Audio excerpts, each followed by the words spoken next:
propose qu'on commence. Bonjour à tous, rebonjour, maintenant que tout le monde est là, ou en tout cas en partie. Merci à tous pour votre participation à ce jeudi TI. Alors d'abord, quelques petites infos pratiques. Ce webinaire sera enregistré, vous pouvez le retrouver sur notre chaîne YouTube en replay. Pendant la présentation, vous pourrez poser toutes vos questions sur le chat en live. Nous serons ensuite ravis d'y répondre. Alors aujourd'hui, nous allons vous parler d'innovation, mais non pas dans nos productions, mais au bout de la chaîne, du côté des produits finaux. Car pour créer les débouchés de demain à base d'huile et de protéines végétales, Terre Innovia se mobilise dans des concours innovants pour repérer les projets de start-up les plus prometteurs qui deviendront demain les produits que nous consommerons. Maria Malkoun, chargée de mission entrepreneuriat et valorisation de Terre Innovia, vous présentera dans quelques instants deux concours, Cap Protein Challenge et Idéaton, et vous dira quels projets prometteurs ils permettent de faire émerger. Ces deux concours portés par Terre Innovia associent également l'interprofession des oléoprotéagineux, Terre Univia, par son rôle depuis de nombreuses années pour valoriser les nouveaux produits et modes de consommation à partir de nos cultures. Alors, avant de laisser la parole à Maria, je voudrais poser la question à Marie Dubo, qui est également présente, qui est chargée de mission innovation de Terre Univia. Alors, Marie, pouvez-vous nous dire quel est exactement le rôle de l'interprofession dans ces deux concours ? Bien sûr. Alors, merci Stéphanie. Donc, l'interprofession est mobilisée depuis plusieurs années pour l'innovation. Donc, pour stimuler l'innovation dans notre filière et arriver sur des produits finaux qui vont pouvoir tirer les filières et donc, du coup, pouvoir créer de la valeur tout au long de la chaîne. Donc, Terre Univia est impliquée dans les thématiques d'innovation au travers de plusieurs concours. Donc, pour proposer des thématiques d'innovation qui sont spécifiques à notre filière, pour pouvoir détecter des innovations, soutenir des projets d'intérêt et pouvoir les aider à se développer au maximum. C'est pour ça que on est fortement impliqué dans les concours que va proposer Maria, parce qu'en fait, c'est dans la continuité même de toutes les actions qu'on mène depuis ces différentes années. Merci beaucoup, Marie. Je vais maintenant laisser la parole à Maria Malkoun, qui va donc vous présenter ces deux concours portés par l'Institut. Maria, c'est à vous. Je vous laisse la parole. Merci Stéphanie. Je vais juste partager mon écran. Est-ce que c'est bon pour vous? Vous arrivez à voir? C'est parfait. De mon côté, c'est parfait. Merci. Très bien. Donc, bonjour à tous. Merci d'être présents pour ce jeudi TI donc, autour des innovations et des concours d'idéation.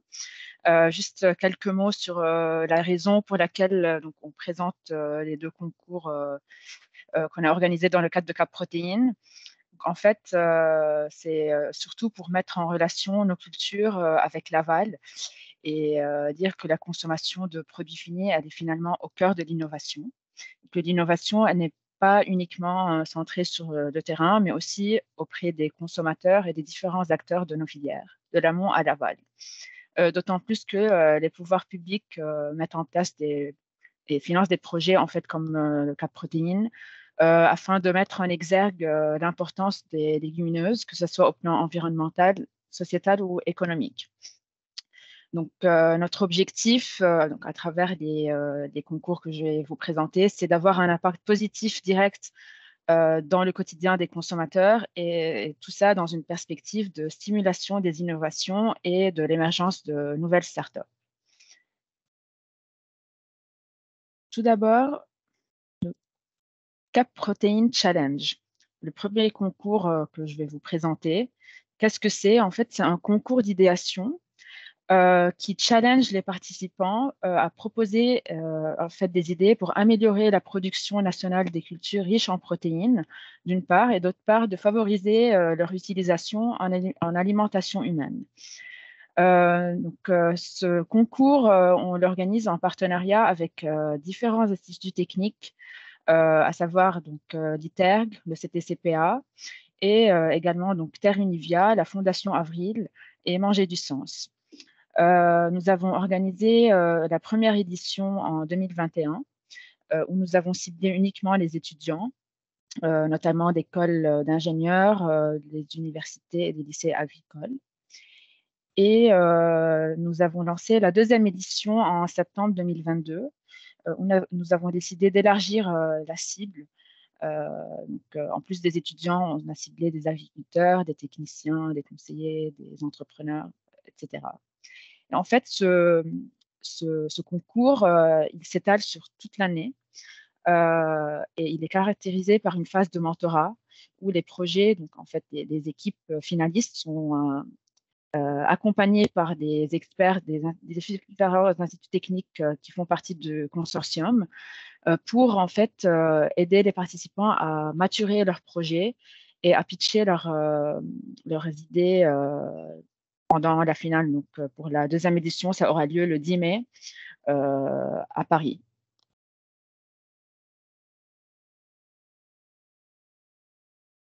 Donc, quel est le périmètre de ce concours? Ça concerne en fait tous les maillons de la chaîne de valeur, et en particulier 4 défis, 4 thématiques, donc de l'amont à l'aval. D'abord, la première thématique, c'est de proposer des idées pour les agriculteurs. La deuxième, elle concerne plus les consommateurs, donc pour favoriser donc, la consommation de légumineuses dans leur quotidien. Troisième thématique, donc plus axée sur la transformation et la performance des industries de transformation des protéines végétales. Et la dernière thématique, elle est axée sur des solutions pour l'approche filière, donc pour structurer des acteurs sur un terrain, par exemple, et créer plus de valeur. Et en fait, les participants, ils doivent choisir une ou plusieurs de ces thématiques pour proposer leurs idées et répondre à un défi précis. Je vais me pencher maintenant sur la première édition. Donc en chiffres, nous avons reçu 8 candidatures de 5 écoles différentes. Et les projets qu'on avait reçus, elles étaient axées juste sur l'aval. Donc, on n'a reçu que des produits agroalimentaires. Et donc, 5 finalistes ont pitché leur projet à l'Université d'Avignon. Et le jury a sélectionné une équipe gagnante, donc les frimeuses, que je vais détailler dans la slide suivante. Mais sinon, si vous voulez avoir plus d'infos sur les autres projets finalistes, Stéphanie vous partagera dans le chat le lien qui vous mène vers l'article qui détaille ces projets. Oui, ça y est, c'est fait. Merci Stéphanie. Donc, les frimeuses, qui est cette équipe? C'est une équipe qui est composée de 9 étudiants de l'école de biotechnologie, donc Subbiotech. Et cette équipe propose en fait une gamme d'apéritifs à base de légumineuses fermentées, comme les pois chiches, les lentilles corail et les haricots rouges. Et pourquoi avoir choisi cette technologie donc, de fermentation? C'est pour améliorer le profil nutritionnel des légumineuses, pour les rendre plus savoureuses, facilement digestibles, prolonger leur durée de conservation et surtout faciliter leur consommation au quotidien. L'équipe a bénéficié d'un accompagnement d'experts de l'incubateur de start-up Alimentaire, ainsi qu'un chèque de 3 000 €.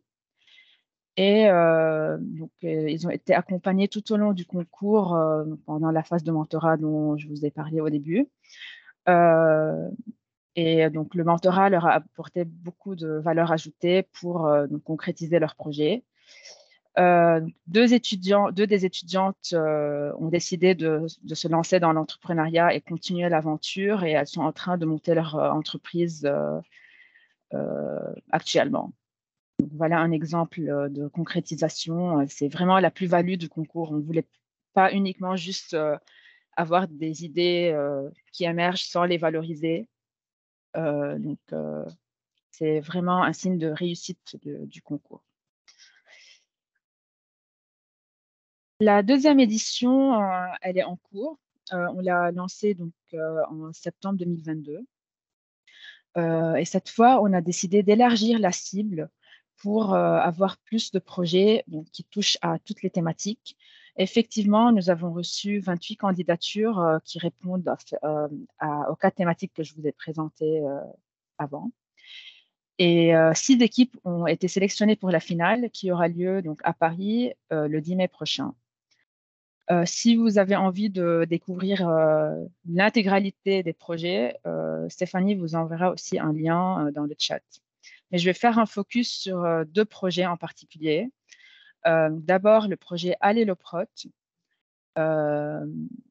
Pourquoi j'ai choisi ce projet? Parce que c'est une première dans le concours. On n'avait jamais eu de projet axé sur l'amont agricole. Alors, c'est un projet qui est porté par une conseillère en grande culture biologique et un polyculteur-éleveur qui propose en fait l'association du pois chiche et du sarrasin comme levier agroécologique pour maîtriser les adventices en agriculture biologique. Donc, voilà un premier projet intéressant. Et le deuxième projet dont j'aimerais vous faire part, c'est le projet Paysan. En fait, c'est trois personnes qui ont pour objectif de valoriser des productions d'avenir produites sur leur ferme familiale. Et avec la marque Paysan, ils souhaitent proposer une gamme de produits apéritifs à partir du soja bio qu'ils récoltent directement sur leur exploitation. Donc voilà, juste pour avoir une idée de la diversité des projets qu'on a reçus. Et n'hésitez pas à suivre la page Cap Protéines pour savoir les résultats de la finale. Ensuite, on passe au deuxième concours qu'on a organisé dans le cadre de Cap Protéines, l'idéaton. Quelle est la différence avec le challenge? En fait, contrairement au Cap Protein Challenge, l'idéaton est un concours qui se déroule pendant une journée. C'est une journée d'intelligence collective intensive qui regroupe des participants de profils variés. Et en fait, les équipes se constituent le jour même pour en fait, participer à différents ateliers de créativité et faire émerger des idées pour répondre à une thématique qui est posée au début de la journée. Mais ce qui est similaire avec le challenge, c'est qu'à l'issue de la journée, les équipes gagnantes ils bénéficient aussi d'un accompagnement par le Village Baïséa, donc l'incubateur de start-up Village Baïséa, pour maturer leur idée qui est finalement à un état embryonnaire et qui n'est pas à un stade très avancé. La première édition a eu lieu le 30 mars 2022 et elle avait pour thématique les protéines végétales au service de l'alimentation humaine, donc une thématique plutôt axée sur l'aval. Cette édition a regroupé 32 participants de profils très variés, à savoir des salariés, des étudiants, des doctorants. Et donc, ça a eu lieu à Lille et à Dijon simultanément. Et le jury a sélectionné 3 équipes, donc des chiches, légumineusement bons et pousse plus. Et pareil, vous pouvez découvrir les projets via le lien qui sera envoyé par le chat, via le chat. Et vous pouvez découvrir aussi les retours d'expérience des participants. Mais je vais quand même faire un focus sur une équipe, donc Pousse Plus. Pourquoi j'ai choisi cette équipe? Parce que la porteuse du projet, donc Stana, a décidé de continuer l'aventure et de mettre en œuvre cette idée. Et en fait, elle propose des produits à base de légumineuses germées et jeunes pousses, ayant des profils nutritionnels intéressants d'un point de vue protéique. Donc, Sana est actuellement accompagnée par le village Baïséa et elle cherche des fonds pour concrétiser son projet à Dijon.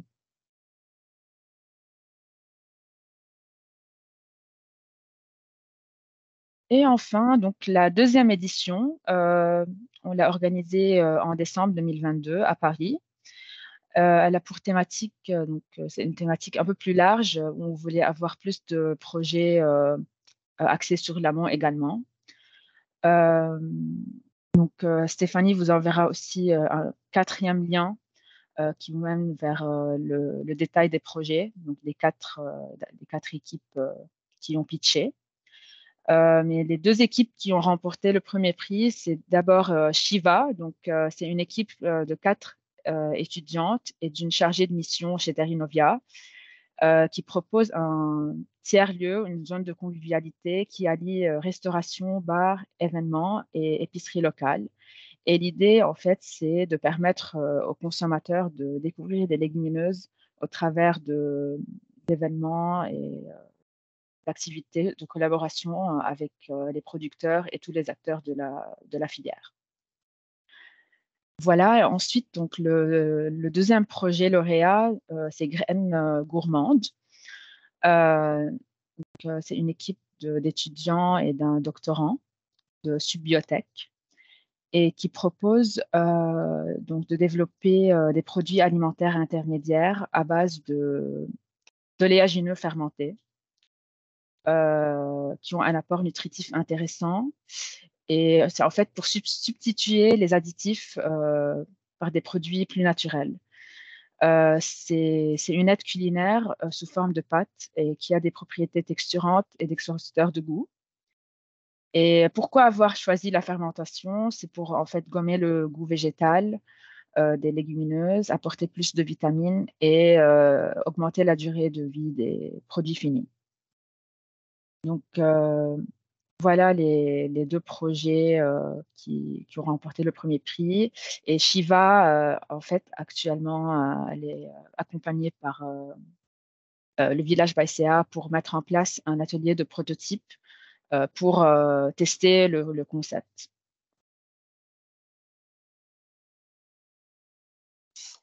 La question qui se pose, c'est que après le programme Cap Protéines, quel est l'avenir de ces deux concours? Est-ce qu'on va les pérenniser ou pas? Justement, on est en train de chercher des sponsors pour continuer d'organiser ces deux concours. Donc, si vous souhaitez nous soutenir ou pour être acteur, catalyseur de l'innovation ou établir des partenariats avec les différents instituts techniques agricoles, et si vous avez envie d'accompagner des startups pour le passage à l'échelle, n'hésitez pas à nous contacter si vous êtes intéressé et si vous souhaitez nous soutenir. Voici mes coordonnées, je vous les enverrai dans le chat. Donc, merci beaucoup pour votre attention et on passe aux questions. Je passe la main à Stéphanie. Merci. Voilà. Merci beaucoup, Maria, pour cette présentation claire et complète. Alors, on voit bien comment Terinovia est engagée dans l'innovation jusqu'à l'aval de la production et quelles formes finales et concrètes peuvent prendre nos cultures. Pour l'instant, pas de questions, mais il est encore temps, vous pouvez encore poser toutes vos questions à Maria et Marie. Alors moi, j'en ai une petite déjà pour commencer. Parmi nos oléopros, quelles sont les cultures qui donnent lieu à le plus de projets innovants? Est-ce que ce sont les légumineuses ou d'autres cultures spécifiques qui se dégagent? Je dirais les légumineuses, parce qu'il y a pas Mmh. mal de projets, je dirais surtout autour des pois chiches et des C'est ce qu'on a lentilles. vu? Ouais, tout Tout à à fait. fait. Et cette année, il y a une nouveauté, donc c'est un projet qui s'appelle Graines de choc. Et donc c'est une start-up qui a reçu un brevet sur une technologie d'extraction de protéines de févrole ayant des propriétés fonctionnelles. Donc, on n'avait pas de projet qui valorisait les févroles l'année dernière et cette année, on a reçu ce projet très intéressant. Parfait. Voilà. Toujours pas d'autres questions? Alors Stéphanie, je me oui, permets, il y a 2 oui. questions dans le chat. Alors je ne les ai pas Ah oui. vues. Je peux les poser si tu veux. Alors vous pouvez retrouver, heu, je ne l'ai pas. Alors, oui, bah, je dois avoir un problème de connexion alors parce que oui, je veux bien du coup Marie, dis-moi? Donc il y a madame Parisot, qui demande de qui est composé le jury pour, les initiatives. Oui. Mmh. Alors, pour la première édition du challenge, donc il y avait Gilles Robillard, président de Terinovia, Patrice Doll du CPA, Philippe Leroux, directeur général de la Fondation Avril, ancien directeur général. Olivier Alluin, donc chargé d'affaires Impulse Marseille. Corinne Perronnet de Terre Univia, Éric Dufour, chargé de mission innovation à la DGER, Irène Allais de la DGER également, Benjamin Buot de l'ITERG, Alexandre Desbiens de Protéines France, Catherine Renard de Carnot Caliment. Voilà pour avoir une idée des jury, le challenge. Et vous pouvez également découvrir les autres membres du jury dans les liens que je vous ai envoyés, parce qu'à chaque édition, il y a des jurys différents, en fait. Oui, il y a tous les liens sont indiqués dans le chat, mais ouais, par contre, je ne vois pas les questions. Et donc, Oui, la vas-y, deuxième, Marie, il n'y a pas merci. de problème, c'est de la part de Cyrielle Mazalera, qui demande si une délocalisation en région est prévue pour certaines des éditions. C'est Maria, je te laisse. envisageable si on décide de pérenniser les concours, on peut s'adapter et viser. Bien sûr, c'est totalement possible de ne pas se centrer juste dans une région. Parce que, par exemple, pour le premier idéaton, c'était à Dijon et à Lille. Le deuxième, on l'a organisé à Paris. On est totalement flexible et on peut l'organiser ailleurs. Même au contraire, hein, plus on va dans des régions différentes et plus c'est intéressant. Tout à fait. Thierry Michel demande, Maria, si on a déjà les membres du jury pour l'édition du 10 mai. Nous en avons 5 ou 4 pour le moment, mais c'est en cours de construction. Voilà, pas encore la liste finale du jury. Je vous la communiquerai dès que possible. Parfait. Pas d'autres questions? Bon, bah, parfait. Merci. Merci beaucoup. Merci à tous. Bon, on espère que ça vous a intéressé. S'il n'y a pas d'autres questions, bah, je vous rappelle le prochain rendez-vous des Jeudis de TI, qui est le 6 avril, pour parler cette fois de culture, de production du soja et du potentiel de développement de cette culture dans de nouveaux bassins. Alors, n'oubliez pas que vous pourrez retrouver ce webinaire sur notre chaîne YouTube et n'hésitez pas à le liker, à le partager sur vos réseaux. Et je vous souhaite une très bonne après-midi. Encore merci à tous de nous avoir suivis. Au revoir, à bientôt.